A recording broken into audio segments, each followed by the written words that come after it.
Hello.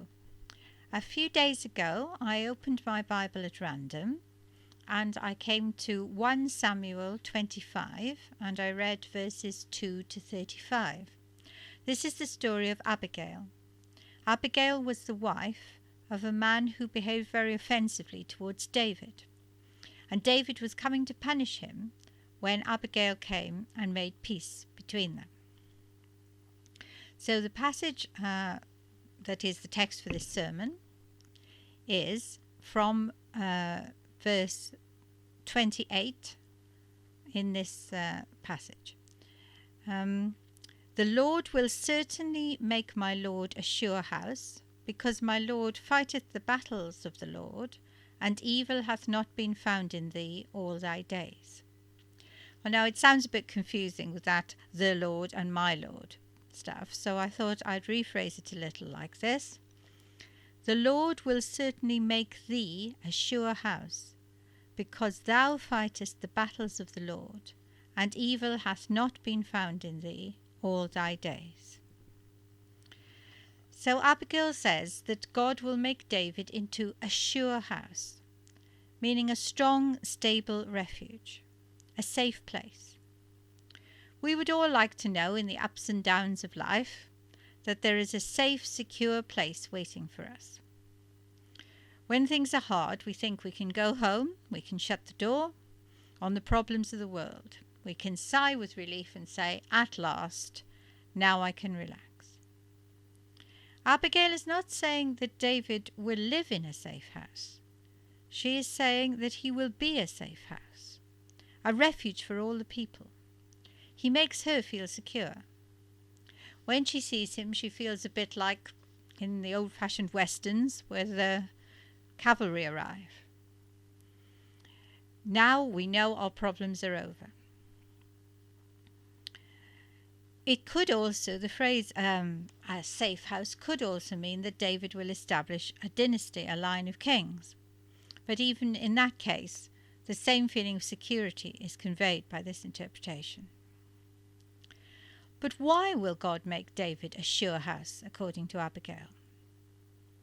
It is because, firstly, he fights the battles of the Lord, and secondly, evil has never been found in him. Let's look at these 2 points separately.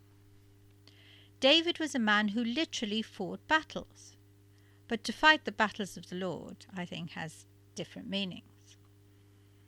It could mean something like it does in Pilgrim's Progress, or in hymns like Soldiers of Christ Arise. It's a more spiritual battle, not a physical one. It can mean to stand up for God externally, to tell people that you are on the Lord's side.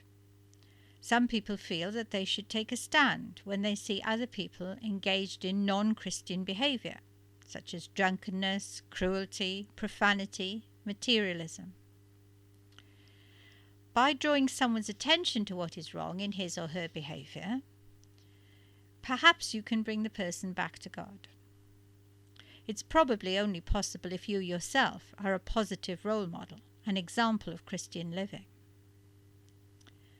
Fighting the battles of the Lord can also be internally, though. We all know the image of someone with an angel on one shoulder and a devil on the other, both advising what to do. Well, this is true enough inside our own minds. The little imp has lots of tricks to get us to turn away from God, forget about him, adopt the values of the secular material world. But the angel is not just a floating vision in white, soft, gentle, and beautiful. He may be those things, but he is also a fierce soldier who isn't afraid to fight the imp and stand up for what is right.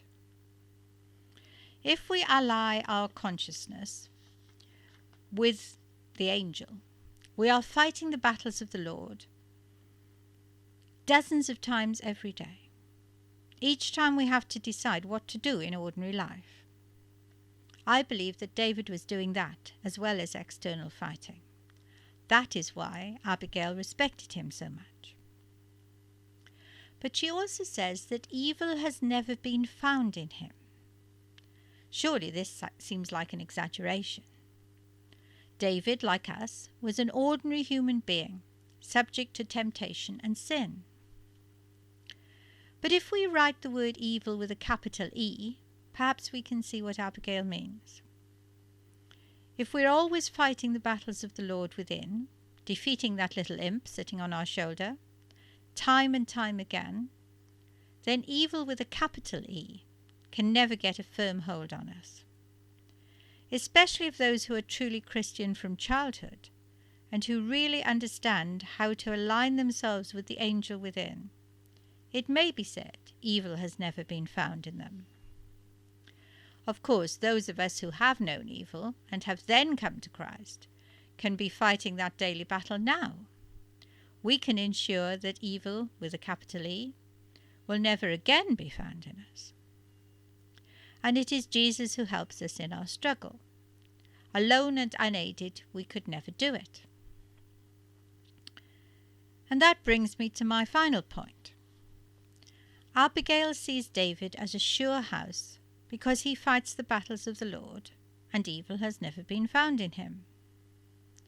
But who is the son of David, of whom these things are supremely true? Of course, the answer is Jesus. He is the safest refuge we could possibly have. He has fought the battle for good against evil on a cosmic scale, and there was never evil in him. He is the one who will help us in our daily fight, and is the secure haven to which we turn when things seem too much.